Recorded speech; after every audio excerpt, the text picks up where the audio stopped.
Hi, everyone. I'm Steve Kepp, a co-founder of From Day One, our forum on corporate values, and we're looking forward to hosting today's webinar. Before I do, I want to share something special we have for attendees of today's webinar. One of our monthly virtual conferences is coming up on Wednesday, August 18th, and it's titled Learning from a Crisis About What Working Parents Need. Thanks to our partners and today's sponsor, we have some complimentary VIP tickets available for those who've joined today's webinar. That's you. And I'm putting a link in the chat right now. You'll want to take advantage of this one. The regular price for our conference tickets is $149, and this link will give you free VIP ticket for the whole day's activities. And now on to today's webinar.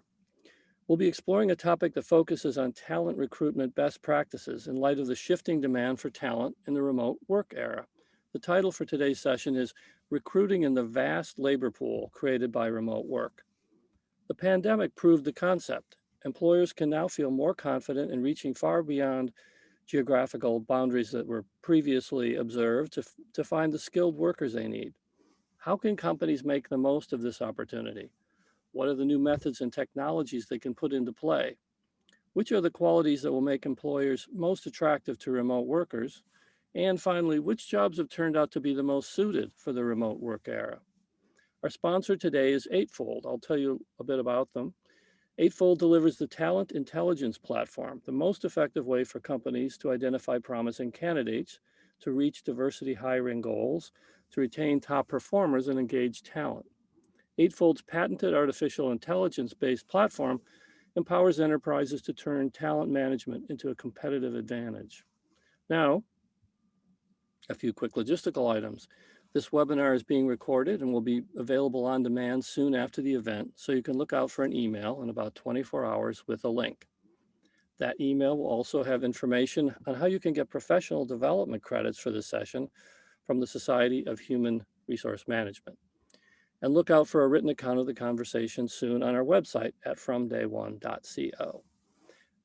At about 45 minutes into the session, we'll begin a Q&A session. You can submit your questions anytime along the way during the webinar using the Q&A button at the bottom of your screen, and our moderator, Lydia Dishman, will pose some of them to the speakers.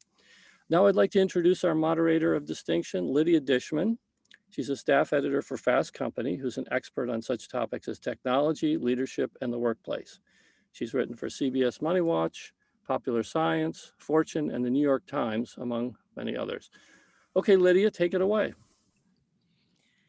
Thank you so much, Stephen. Thanks everybody for joining us today. And I want to give you extra thanks for calling me an expert on workplace issues. I feel like over the last year, it's been a very humbling experience to watch the shifting trends in workplace issues. And so I feel like a rookie every single day, which can be a good thing. So for all of you assembled today, by now you've probably heard the term the Great Resignation. And if you haven't, it's being used to describe this current moment where it appears that droves of workers are thinking about quitting their current jobs. Figures from various reports go from 41% to as many as 95% of workers saying that they're at least contemplating a job change. Alongside that, LinkedIn reported that 40% of its members said that the ability to work remotely is most important to them, and that comes ahead of pay, perks, and benefits. So experts say that to prepare for the great hiring that will likely accompany this exodus, companies are shifting to skills-based hiring and paying more attention to things like flexible work arrangements. And those candidates that are applying for these jobs can now be found anywhere thanks to this great remote work experiment of 2020. But is this inflection point really going to live up to the promise of being a great equalizer, particularly for historically underrepresented candidates? This is something that, I don't know, for me personally, keeps me up at night because I want to believe that we've come through this firestorm of this last year, and maybe we're going to get to a place where people actually are getting some equity in the workplace. So to discuss the possibilities and best practices right now, we've assembled an insightful group of professionals who are working through the opportunities and challenges at their own organizations. So I'm going to ask them to introduce themselves, tell us very briefly about their work, and a bit of background about the hiring scenario currently in their organization. So Brittany, let's start with you. Well, awesome. Good afternoon, everyone. My name is Brittany King Alford. I actually go by Bree, and it is amazing to be with you guys. I'm representing AT&T today as the lead talent marketing and acquisition manager for all things underserved populations. So pretty much our Black and Brown communities and recruiting in those areas, and also our hard-hit economic demographics as well. And I also do talent marketing for our AT&T business segment under our AT&T Business CEO and Chow. So the landscape of what we're seeing virtually is really interesting because, again, I manage two different sides of our business. So I'm actually seeing a lot of what you're talking about, Lydia, in regards to kind of trying to create opportunities of equity in underserved populations where we don't necessarily see the resources that are available to those demographics that you would in a lot of our other spaces. So it's garnered some very interesting conversation to how can we sit back and work with other organizations to help bridge those gaps. And then also how do we leverage established business units such as what we have with AT&T Business to see how we can bring other people along the way, because as we all know that the field is quite saturated now, and it's a competitive market for that talent. So those are just a couple of things that we're dealing with right now, and I'm excited to hear the dialogue that's going to happen between this group in regards to it. It's a big job, Bree. All of that title is like, you know, your to-do list must be arm's length. Okay, let's go to Angie next. Tell us about where you're at. Hi, everyone. My name is Angie Lombardo. I work for Arcadis. We're an environmental engineering consulting company doing a lot of sustainability work for built assets. We're a global company, we're about 28,000 people. Within North America, we're about 5,500 people, and that's what my team's responsible for, is that hiring. I will say, though, even though that's my responsibility, I feel like Bree's job is significantly bigger than mine. And after hearing what she does, I'm just very tired and exhausted. I'm very excited to hear all the things she has to say because I feel like I have a lot to learn from her. We have in this past year, so we have a lot of people that are out in the field and on site. So this past year was a big shift for us, although we do have a large remote workforce as well. So we've taken this year to kind of take that remote workforce and really extend it and use it to extend that hiring and bring more people into our company, which I can talk about here as we go. So I will pass the torch to the next person. Thank you. And it is an Olympic torch. I've often said that the, you know, HR is the unsung hero of the last 18 months for sure. Okay, Jennifer Hoffman. Hi, everyone. Great to be here. My name is Jen Hoffman, and I'm with Analog Devices. We are a global semiconductor company. I am heading up people and culture, so that's all things talent within the organization. And the landscape for us has been a surprising one for the last 18 months or so. We've actually seen a boom in our business, even through the pandemic. So our hiring has reflected that, and we've had to be really creative in the way that we've attracted candidates over the last year and a half. So certainly the landscape is not what we predicted. We did not expect a boom in this area, but we're pleasantly surprised, and we've been really working diligently to make sure that we're getting the right people in the right jobs at the right time. So again, echoing what some of the panelists have said, I'm excited to hear a little bit more and share our experiences in this changing landscape. Very fortunate that you're experiencing the boom, because so many companies either had a slump or didn't survive. So that's great to hear. Jackson. Hi, I'm Jackson Best. I'm with Google. I lead market human resources for San Francisco, New York, Boston, and Cambridge.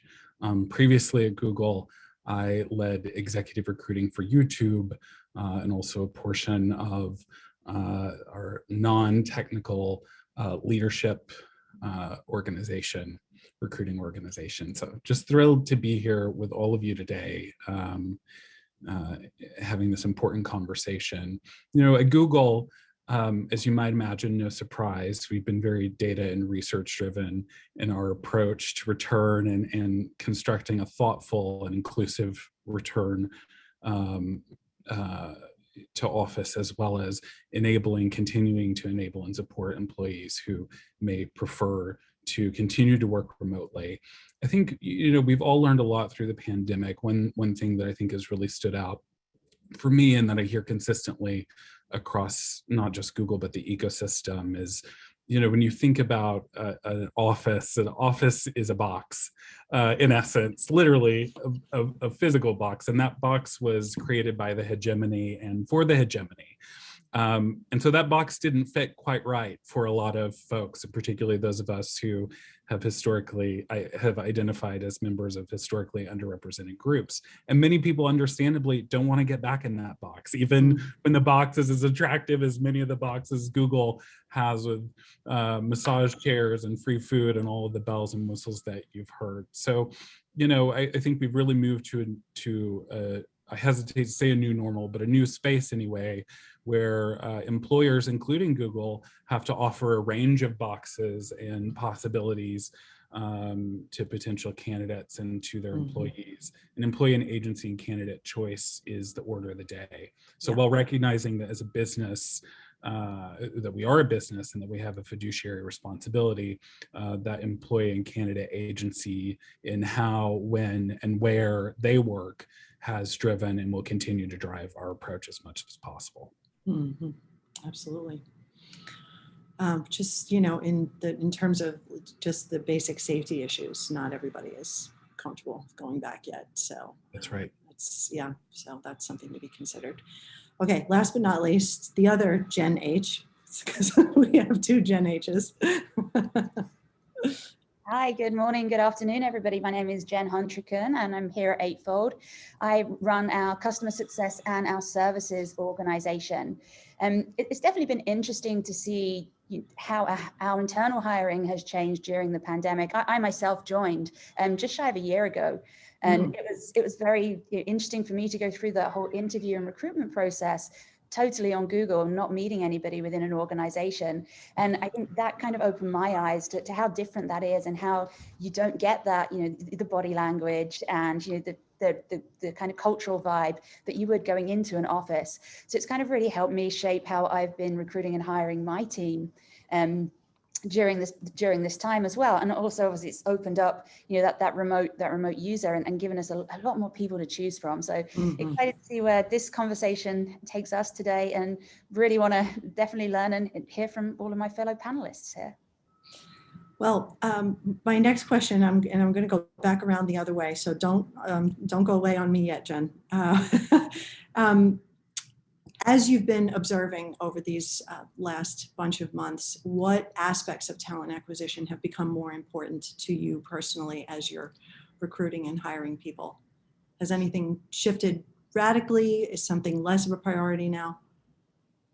I'd say it's definitely, as we've been going through the recruitment process, I'd say what's definitely more important to us now is, I'd say to our people we're trying to attract, is the flexibility. So again, as we've opened up the pool of people that we can now recruit from, now we're not just looking in the Bay Area, we're going global, we're going all over North America.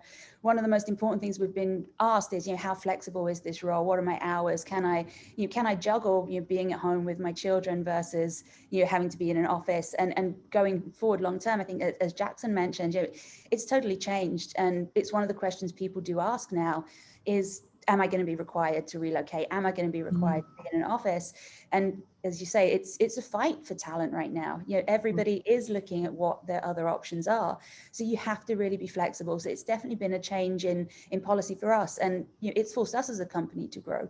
We definitely used to be very into everybody being in head office. We were a startup a few years ago, and it was everyone in head office, everybody here hearing everything. That's totally changed. So that's probably been the biggest factor in when we're recruiting, what people are looking for and what we're looking for from them. Jackson, you mentioned candidate agency. What else is shifting in terms of what's become more important? Yeah, I think one of the things that I've really observed across the board is I found that candidate conversations during the pandemic have been much more authentic and vulnerable. And I think that redounds to everybody's benefit. I mean, we're meeting each other, both the company and the candidate, in a pretty raw and messy circumstance and in a personal space and place, often quite literally, interviewing from home while balancing homeschooling and the FedEx man knocking on the door and husbands kids and animals, kids in the background, all of the things. And so, I find myself doing things with candidates, like just asking them up front, how are you? And getting authentic, humanistic answers. So, the dog and pony show of interviewing, that sort of audition aspect, if you will, I think has receded into the background to some degree, or at least we're much more forgiving of people being people in the process than I think we might have otherwise been during the pandemic. When I say we, I mean we collectively, not just Google. I think that's a good thing. It's good for both parties because though you're not getting the same sense of live space, place, culture that we did before the pandemic, you're getting a real flavor and a feel for who the people are underneath those initial critical interactions, and you're really able to get to competency in a much more incisive way than I think you previously were. That's interesting. Jen Hoffman, have you noticed something similar in terms of candidate authenticity, something else become a priority? Yeah, so I definitely have seen that, and I think, Jackson, you're spot on, making it a bit more of a human interaction versus more process oriented. I think one of the things that we've also really had to push ourselves on is creating an experience that is less than what we had before. And I don't mean that from a quality standpoint, but we're an engineering company. We tend to over-engineer sometimes interviews and things like that. And so this has really had us take a step back and say, how effective can we be given the time constraints everybody's on, and pulling in that flexibility. So it's also pressed us a little bit to think about our recruitment practices, our interview practices, and what candidates can expect from that, really focusing in a little bit more on that candidate experience, because you really have to make up for it. You're not seeing them in person. You're not getting the body language and things like that. So we've really had to push on that a little bit as well, too. Yeah, and definitely want to do a deeper dive into the interview process at all of your organizations. But I do want to get Angie and Bree's take on this particular piece. What's more of a priority, Angie? Yeah, so one of the things that we've really started doing, we're also an engineering company, so I'm with you, Jen. And one of the things we've really pushed on, we're a global company as well. So whenever we talk to our global colleagues, they always have their camera on all the time. And so sometimes, at 5 a.m, I don't really want to turn my camera on, but I've noticed that it does really help with the connection. So we started doing, I started doing, because I do a lot of executive interviews, all of my initial interviews on camera. And it really does help to get the candidate interaction. It's a better experience. It's a better conversation. And I started pushing my team to do the same, which is kind of jumping into your interview process question. But it really has helped with the process, because we're not able to meet people in person. So and then all of our managers do their interviews as well on camera, since they weren't able to meet people. And that just kind of helps a little bit with a personality and a body language, and is someone in their car, or like where are they interviewing type of thing. So but it also just helps ask those questions, like how was your day, and kind of breaks it down a little bit to be a lot more personal and not just check a box. And that has kind of helped overall with the experience in general, and helped people kind of break the boundaries and find the best fit for their team. So we found that to be helpful anyway.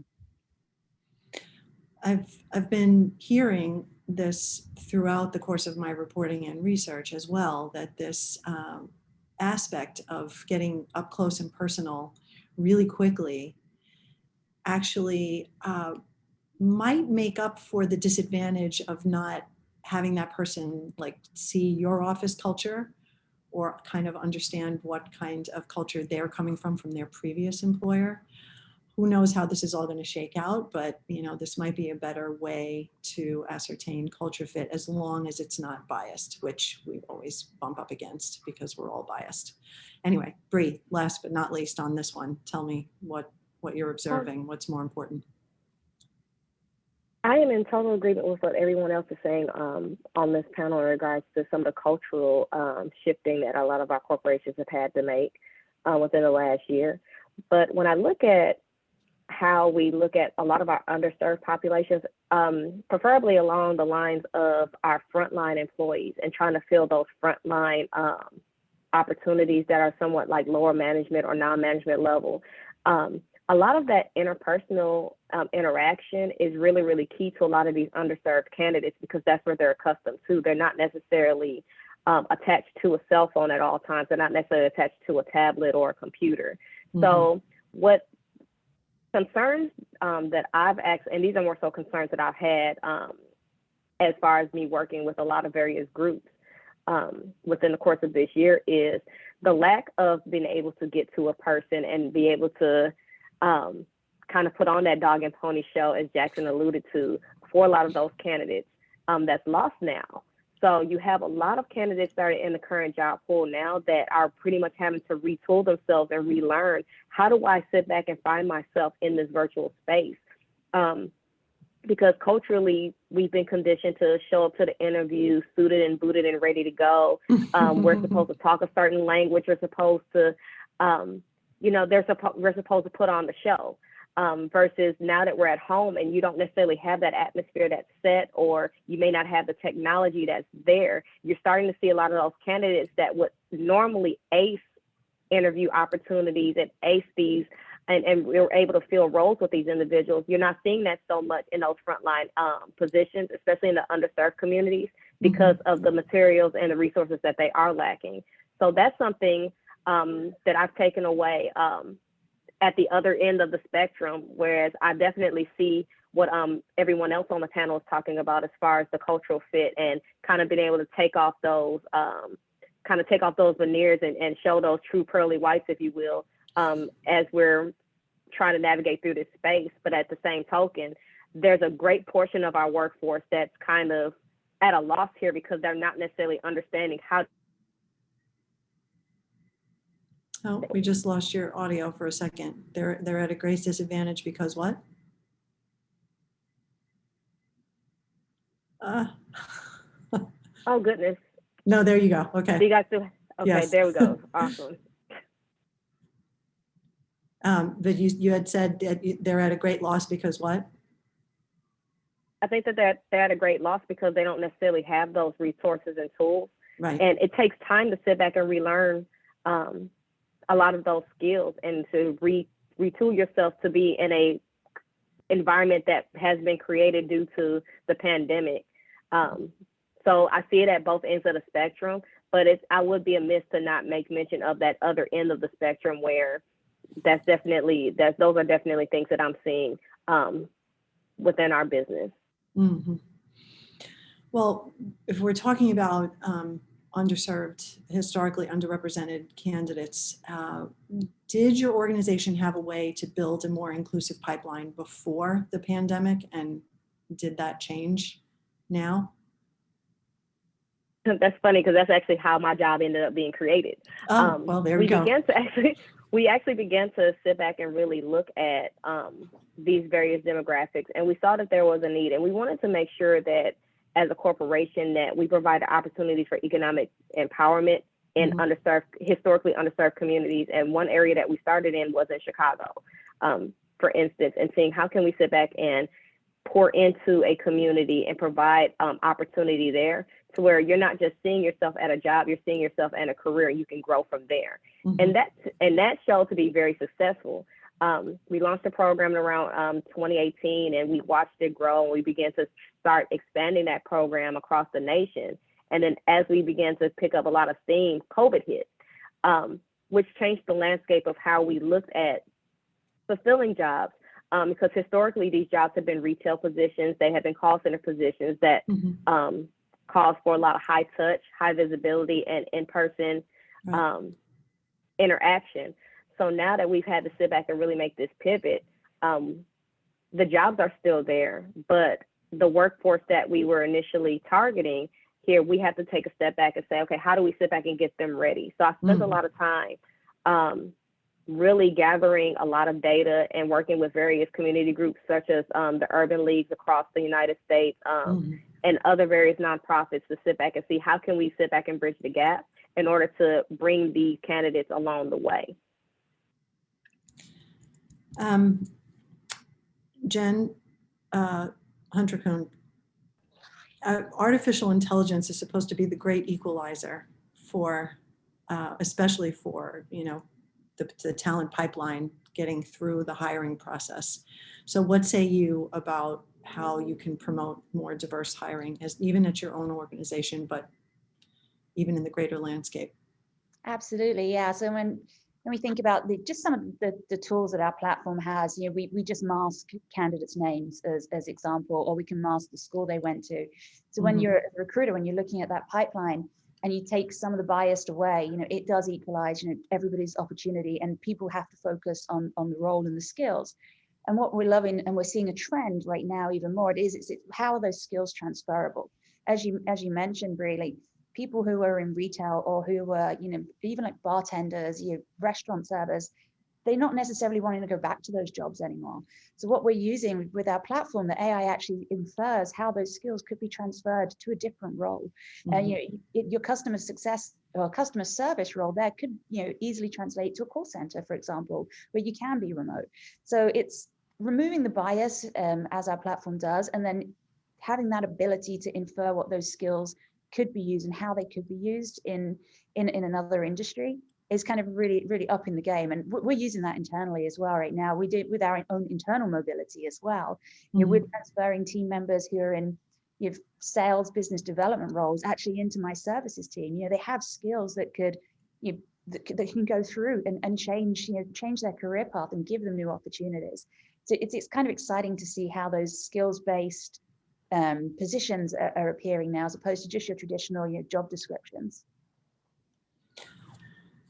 And I'm thinking about that in terms of the interview process, which you've all now said that has changed radically over the last year. And how short must traditional ways of assessing people who are sitting across from you have changed, because you're not actually sitting across from them? So Jackson, my question to you is, now that you've had this more human approach, what is it that you're looking for? Everybody always wants to know what Google is looking for in candidates.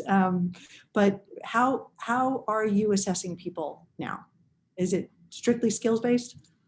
Yeah, I think Jen just touched upon a great point, as did Brittany earlier, which is around, assessing for competence. So we're not just looking for folks who have done the job, but folks who could do the job. And it's really critical, especially as we think about serving underrepresented groups, serving historically underrepresented communities, as well as underserved groups, that we take that approach. And that's an approach that we've really been anchored on historically here at Google, but we've leaned even more into as we've continued to scale and grow and throughout the pandemic. And I think, again, as I mentioned earlier, I do think, for all the unfortunateness of this period and circumstance we've been in, just in terms of the candidate relationship and really being able to get underneath the core competencies that the candidate brings to the table, and are they a match for the role in question, has been really critical. I think one other thing that we've adjusted here at Google that I think has been critical, that I just want to highlight,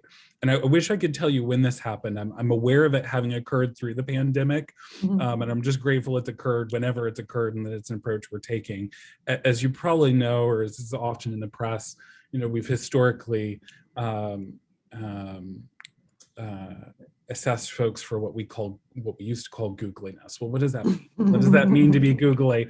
And so we're really focused now on folks who are what we're calling a culture add, as opposed to a culture fit.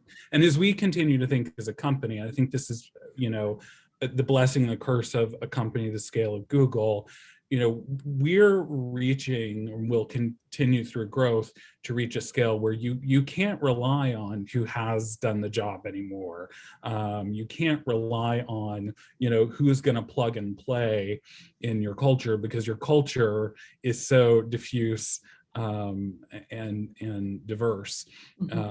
And so, as we continue to grow, I think leaning into competence, leaning into that concept of culture add to the writ large corporate community is going to continue to be a primary focus and driver of finding next generation innovators that are going to keep us viable and leading edge at the vanguard as a business.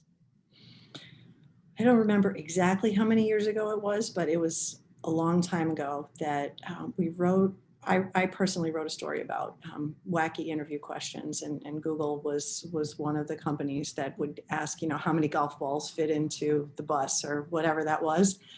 And this is actually a question for all of you. Have interview questions changed substantially over the course of this last year? Have they adapted to the new kind of candidates that you're bringing in? Jen Hoffman, what do you say?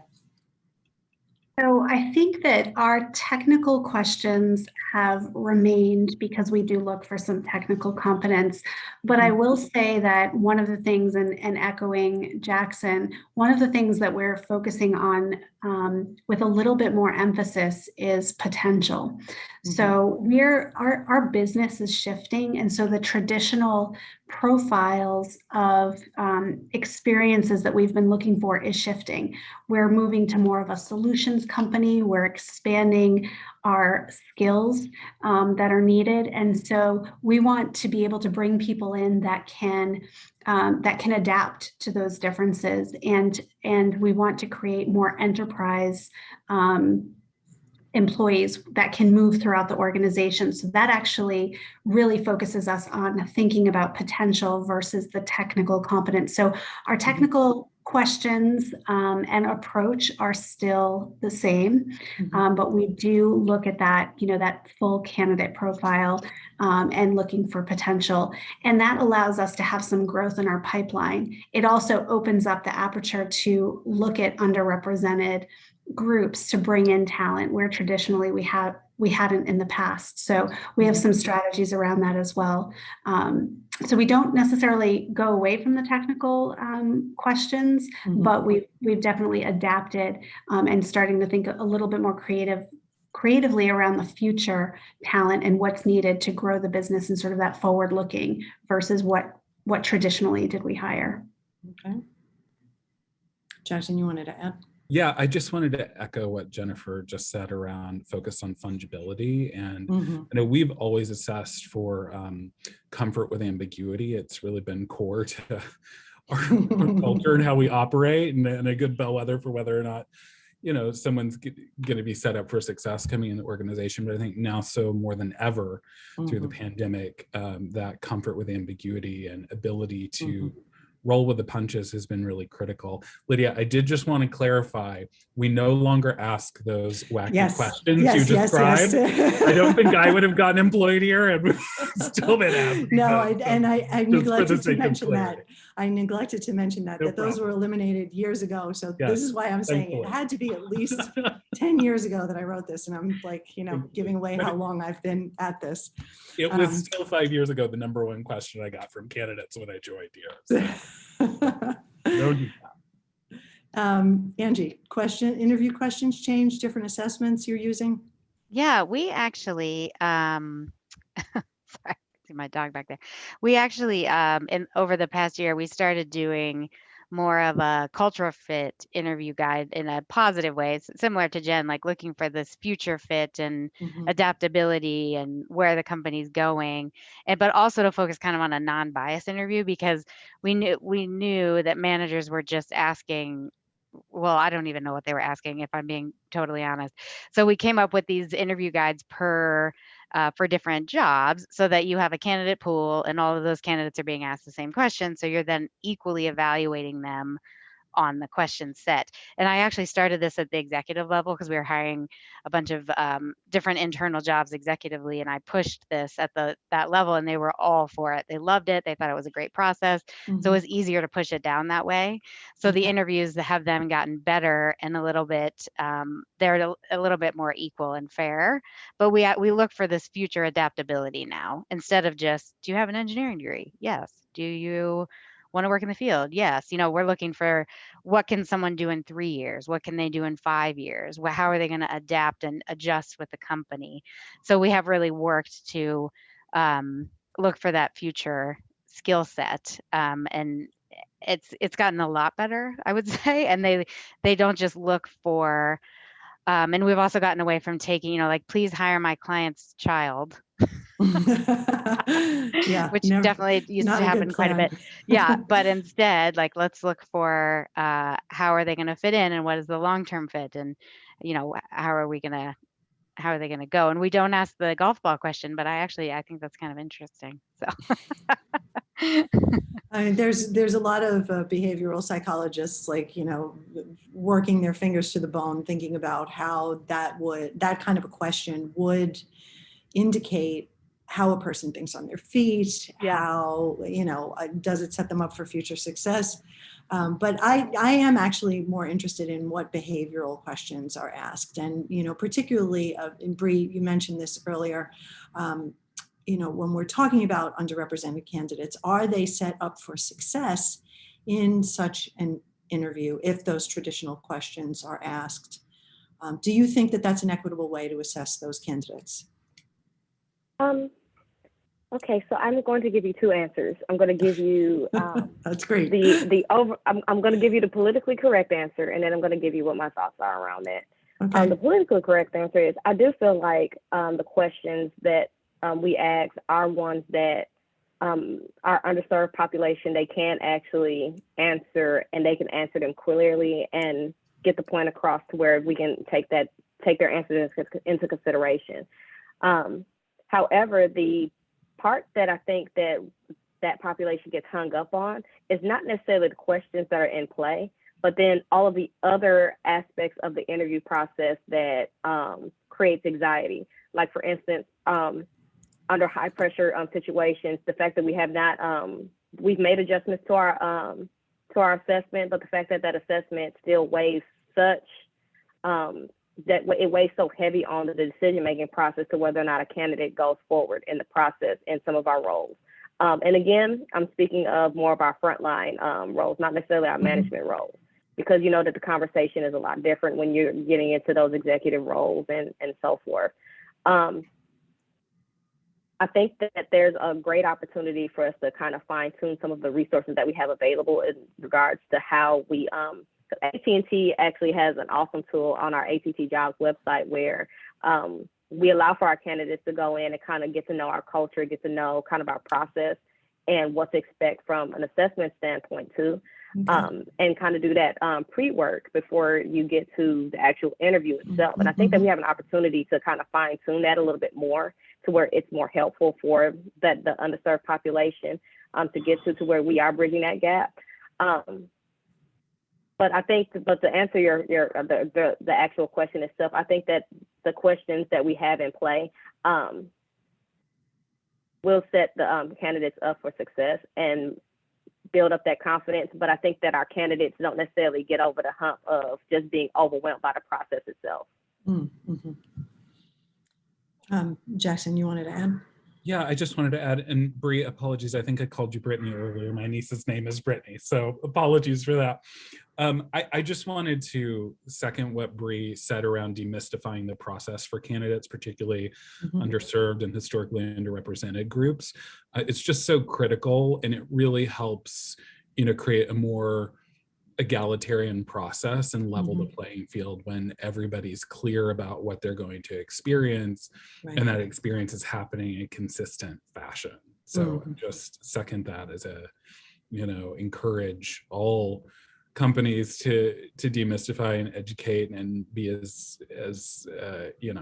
as transparent as they can, and likewise encourage all candidates to do your homework, do your research, you know, and if you're working with a recruiter, or it's a non-exec job and you're not working with a recruiter, you know, find somebody and ask those questions. If you're not getting those insights just through the course of the process. Well, and if there was ever a time to overhaul the entire process, this is now. Jen Hunter-Kuhn, you were talking earlier about, you know, you're a startup and everybody was on site all the time.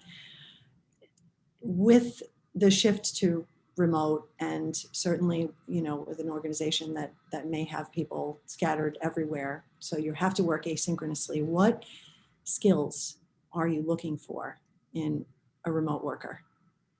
And is that something that you can even assess on AI? Of course, she's going to say yes. Of course. I think with remote work, it's some of the things you guys have already been touching on. It's that ability to be a little ambiguous, right? And to not have everything black and white in front of you, and to be able to roll with it. And it's, you can kind of, the AI it can predict that with capabilities within people. When it's looking at their prior roles and their prior skills and things they've done and companies they've worked for, it can kind of pull that to the forefront for you, which is great. And then again, it's like, as Angie mentioned, it's how we've been assessing those skills is in a similar way, you know, standardizing some of the questions and making sure, you know, again, you have your interview panels assessed up front, and we have a feedback form within our platform that actually allows you to understand what questions you're expected to ask as a hiring manager or as an interview panelist, and to kind of, again, level that playing field so everyone's getting the same experience, the same questions being asked of them. But yeah, to answer your skill, to answer your question, the skills we're definitely looking for is, apart from obviously outstanding communication, because we will have to over communicate in this remote world, and it is that ability to roll with the punches and you know, see where it takes us, and be ready to change and morph as, you know, as we're all hiring for the future now. We're not, I think many of us, or many of you have mentioned, we're not hiring on what you've done in your past anymore. It is about what are you capable of doing? Where could your skills take you and transfer to? And how do we need that to move as a company and get ready for the future? I know that I'm kind of pushing this point really hard, but I have to guess that there are hiring managers in our audience that want to know specifically, what are you asking to figure out if someone can work remotely, work independently, and roll with those punches, like you said. So let's just do a quick speed round, because we're getting a ton of questions from the audience that are really terrific. So let's go around. What is the one question you would ask a candidate to figure out if they were adaptable and could work independently? And if somebody doesn't raise their hand, I'm going to go around the, oh, there we go. Nice, brave, go ahead. It's not one question we ask, but one thing we have changed now is we'll do individual interviews, and you're on an agreed panel. And then at the last interview for most of our candidates, most positions right now, is you have to come back and pretend that you are presenting to us as if you were Eightfold and we're the prospect. Oof. And sell Eightfold to me of why you need it. And it's, you know, it's a quick 10-minute presentation. We don't give you we don't give you anything. It's up to you to go out, do the research, and come back and present and sell us to us. All right.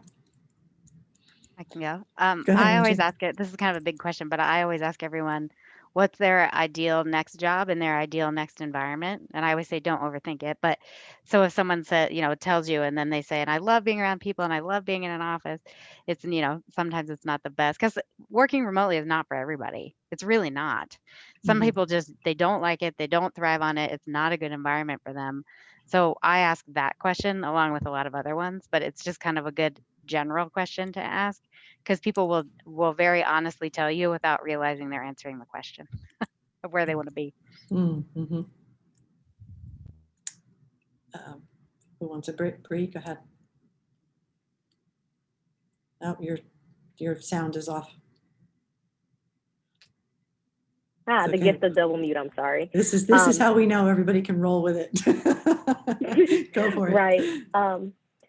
But to Angie's point, I think that's her question is really spot on, because again, not everybody is built for the virtual environment. And a lot of us have had to sit back and really, really make that pivot to make it work for us. And some of us don't ever want to go back, right?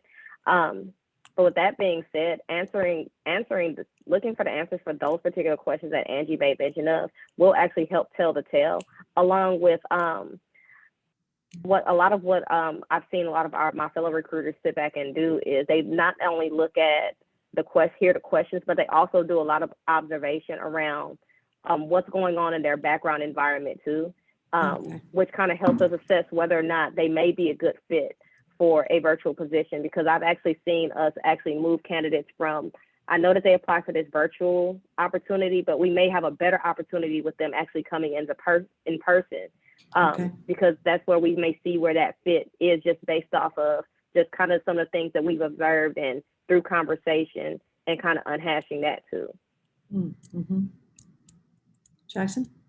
I'm going to give a little bit of an Occam's razor answer here, which is just to be very direct. And it's some variation on the question, tell me about a time when you ran into an obstacle or problem that required a creative solution. You can dress that up, make it behavioral. You can make it a hypothetical, especially if you get a candidate that is nervous in the moment and says, I've never had a problem, which does happen. I'm thrilled for those people when I hear that. So, I think the answers you get to those questions, and sometimes it requires some probing and follow on, can be very telling. Yeah. And finally, Jen Hoffman. Yeah, I would just add one thing. I think one of the things that is important for us to assess and what we ask is how they build relationships and how they influence, because really working remote is about how you get your work done, and it can be in so many different ways. Yes. So building relationships and how you influence to get work done or to get decisions made is critical. So we ask those types of questions. I will say though, we also have positioned our roles as either hybrid in the office. We're returning to work, so our offices are open in the countries that we can have open. So we're giving people, that flexibility to decide. And we've also done some work with our managers to say that, how can we support our managers managing remote work? Because that's also a critical piece. It's not just does the candidate feel comfortable or does a new hire feel comfortable working from home? Do our managers feel supported in managing someone remotely, and how do they measure productivity? So that's been an important piece that we've overlaid onto the candidate side, is how do we support our managers that will manage remote workforce? Absolutely. I'm going to bring Steve back on real quick before we get to our audience Q&A. Thanks, Lydia. Here I am. Thanks to all of you who are participating in our conversation about recruiting in the vast labor pool created by remote work, and to our sponsor, Eightfold. Once again, in case you missed it at the beginning of the event, I want to share something very special we have for attendees of today's webinar. One of our monthly conferences is coming up on Wednesday, August 18th, and it's titled Learning from a Crisis About What Working Parents Need. Thanks to today's sponsor, we're offering a complimentary VIP ticket to everyone joining today's webinar. They're normally $149, so grab one while you can. I've placed the link in the chat again. With that out of the way, we have a big audience with a lot of questions, so I will turn it right back over to Lydia.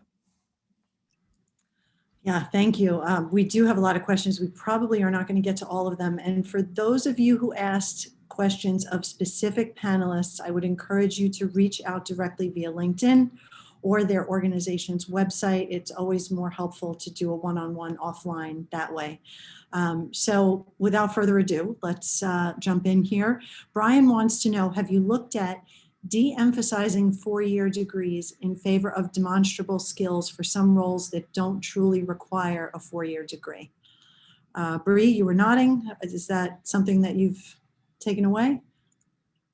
Actually, yes. And we've actually done it not just on our frontline jobs. We've also looked at that within a lot of our ATT business roles.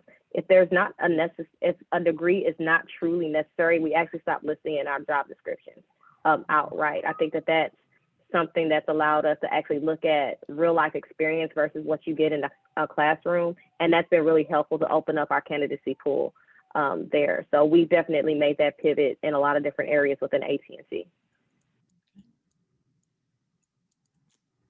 Anyone else want to say? Yeah, go ahead, Yeah. Jen Hoffman. Yeah, so we've actually done similar and really focused in our manufacturing populations on technical degrees, technical high school degrees. So not a college degree. And that's, again, opened up our candidate pools. So really looked at sort of what are the skills, what are the experiences, and then we've started to partner with some of these technical high schools to build our pipeline that way, where they're less degree oriented, more graduate, high school graduate into positions that can grow. And we've seen a lot of great success with that as well. Great. We have another question, and this actually was brought up in a Tufts study talking about specifically technical jobs, but this is related, how the idea that more tech workers can be spread across the country instead of the locuses of Silicon Valley, Silicon Alley. Do you have a location strategy involving more satellite offices so remote workers can have some in-person time as well? Anyone have this? We do have this at Google. Sorry, Lydia. I didn't wait Yeah, for you to call me. No, go for it. We do have this at Google, and we've also differentiated and opened up the aperture of location possibilities. And Bree referred to something similar earlier regarding investments in Chicago, such that we can meet talent where they're at and can go to communities where we know historically underrepresented groups have found community and tend to live, places like Chicago, Atlanta, New York. So really, we've really done a lot of work at Google to diversify our location strategy and invest in other parts of both the United States and globally. Okay. Jen We Hoffman? do the, sorry. No. We do the same. We have about 160 offices in the US. Oh. 10 in Canada. So we will open jobs. They can work anywhere they want, but have the option to work at home or go into an office, depending on what works best for them. And most people do a combination of both things, so that there is the opportunity to connect, but the opportunity to be remote when they need to be remote. So it's a flexible scope, but it's always nice to connect with people. So we like to put people connect them to an office. Yeah, absolutely.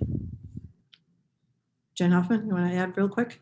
Yeah, great. So we also have a location strategy, a bit different in the sense that we're looking at some of the labor markets and where pockets of talent is where we are not, and whether or not we're going to make that investment to have a brick and mortar there, or if we're going to look at relocating or setting up. So a bit of a different location strategy, but ours is metrics driven from a labor standpoint. What is the local population? Who are they? What are the types of skills? And is that a place that we can enter the market, really expand? We're seeing this a lot in pockets of the US as well as in Europe. And we're starting to expand because the pockets, especially in Europe where we are, it's saturated. So we need to start to look at being in different places in order to pull in the talent that we need.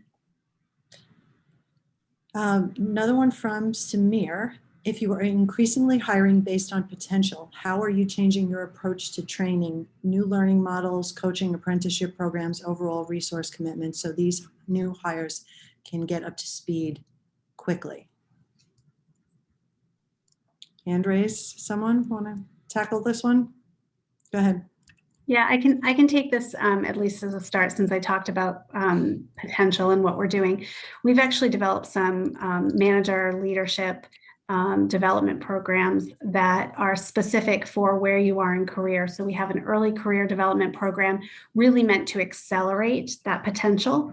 And we've looked at that at varying levels in your career. So it's not levels in your experience, it's more in your career. So we're looking at you as a total person with all of your experiences coming in, and then positioning you with the right development program for your acceleration.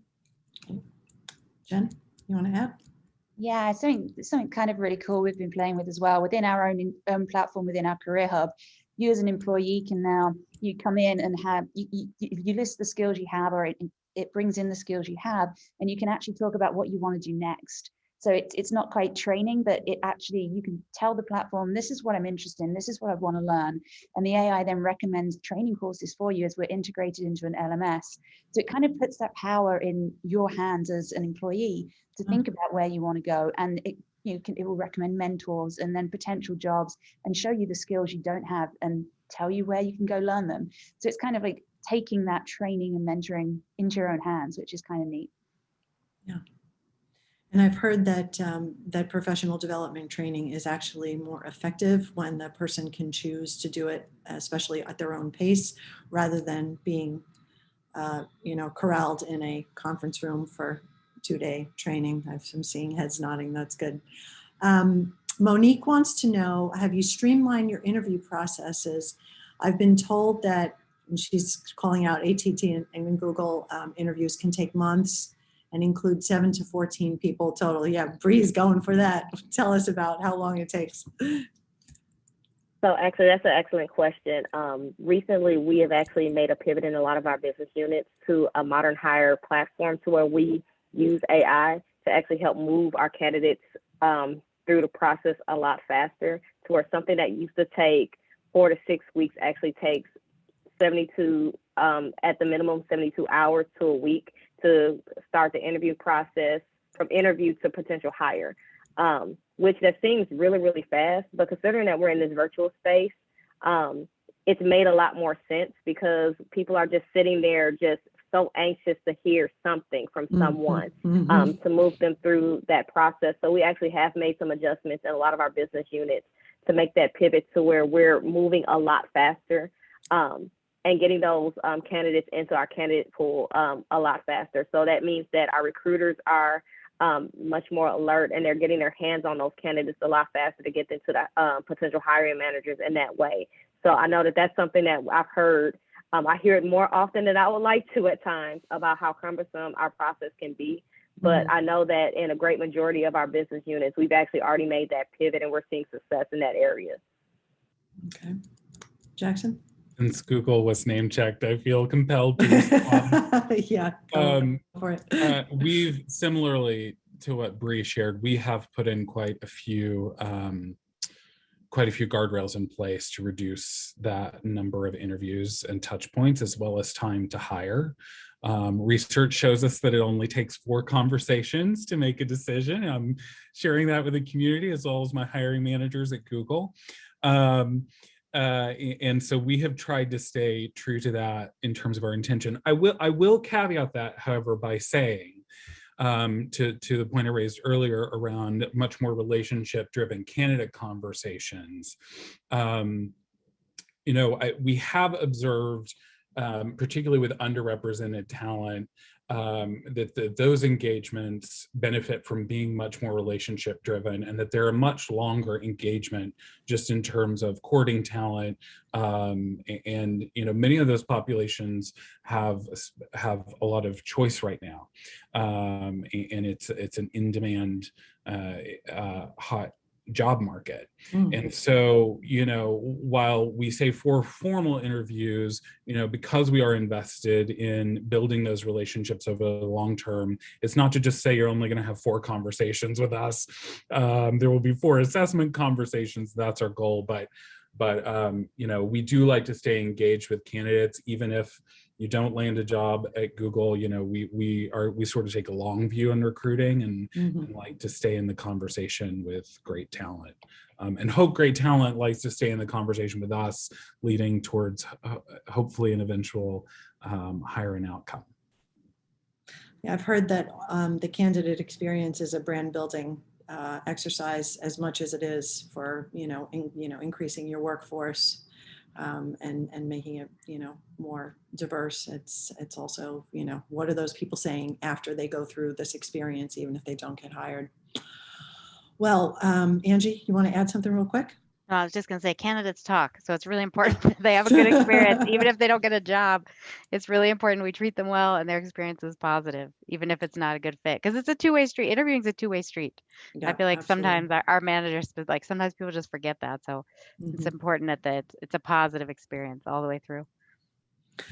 Well, folks, that is our time. We had so many other questions, so maybe this calls for another discussion down the road, and we'll see where everybody's at. But Jen H, Jackson, Angie, and Bree, thank you so much for joining me today.